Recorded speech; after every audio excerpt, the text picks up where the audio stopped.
sini dikatakan bahwa the prophecy points out clearly that the remnant church will acknowledge God in His law and will have the prophetic gift. Obedience to the law of God and the spirit of prophecy has always distinguished the true people of God, and the test is given on present manifestation. Dan saudara, gereja yang benar, yang dimarah, dibenci, diperangi oleh setan adalah gereja yang menurut hukum-hukum Allah dan kemudian percaya kepada Yesus Kristus. Satu-satunya yang membedakan gereja Kristen Advent dengan gereja-gereja Kristen yang lain ialah karena gereja Kristen Advent mau kembali kepada apa yang dituliskan di dalam Alkitab. Keep the commandments.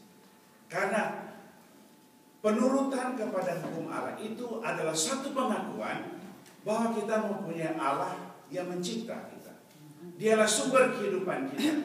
Jadi tidak menurut kepada perintah-perintahnya itu artinya kita melawan, tidak mengakui bahwa kita berasal dari Dia dan hanya kepada Dia semua peribadatan kita harus disampaikan.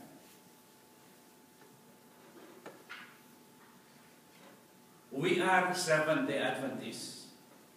Are we ashamed of our name? Apakah saudara malu dengan nama saudara? We answer, no, we are not. It is the name the Lord has given us.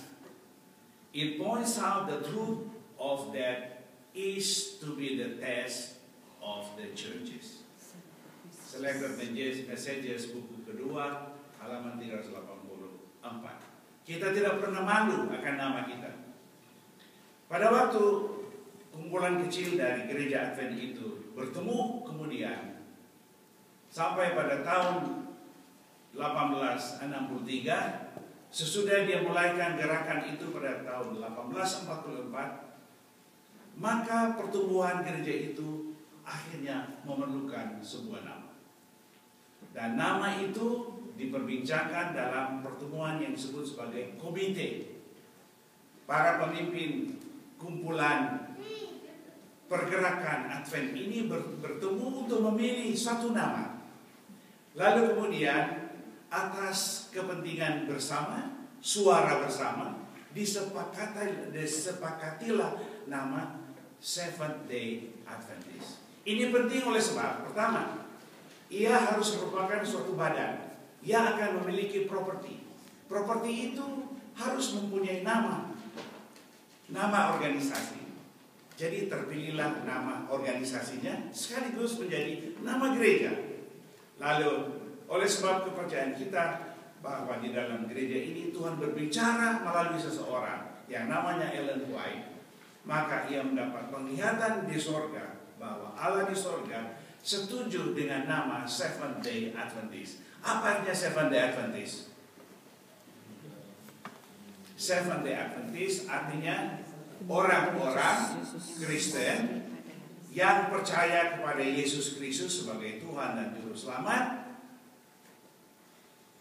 yang akan datang kembali, tapi selagi di dunia memeliharakan hari ketujuh sebagai hari perbaktian kepada Tuhan.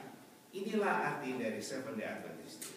We are people who believe in Jesus Christ as our Lord, and we keep the Sabbath holy while waiting the second coming of our Lord Jesus Christ.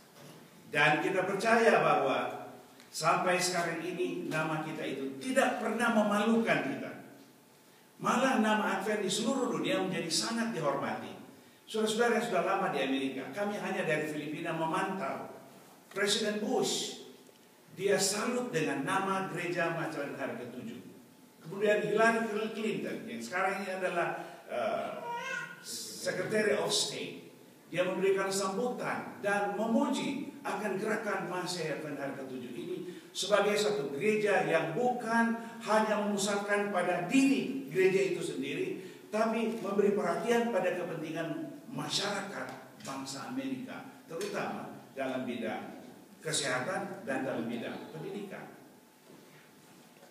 Loma Linda University adalah pusat daripada kegiatan Loma Linda Hospital. Ya, saya nggak ada nama Advent itu ya, tapi ini sangat terkenal sebab di mana dunia pernah mengenal menjangkaukan jantung binatang kepada manusia.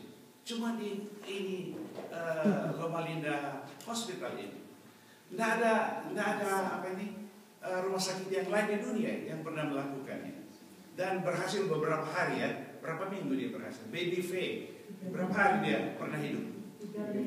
3 minggu hidup juga ya. Itu hanya percobaan, sebab mereka tahu Baby Faye itu yang gagal jantung akhirnya juga akan meninggal. Jadi sekedar percobaan, mereka coba buat itu. Tetapi di situ juga jelas apa yang Alkitab katakan, bahwa semua makhluk itu akan hidup menurut tabiatnya masing-masing. Kalau dia kera, memang dialah kera, binatang. Kalau dia manusia, dia adalah manusia. Tidak bisa manusia binatang itu dikawinkan. Itu sebabnya Baby Faye itu tidak bisa hidup walaupun jantungnya kelihatan dapat berhasil untuk beberapa saat. Nah sekarang, sebagai orang-orang Advent yang hidup di dunia yang penuh dengan krisis ini, kita perlu seminar wahyu. Mengapa? Sebab di sini saya kutip the book of Revelation in connection with the book of Daniel especially demands our study. Ya, buku Wahyu yang berkaitan dengan buku Daniel ini menuntut pelajaran kita secara khusus. Kepada guru-guru, siapa saja yang mengajarkan Alkitab harus menaruh perhatian bahwa dari buku Wahyu ini akan didapati apa yang disebutkan sini, the revelation of Jesus Christ,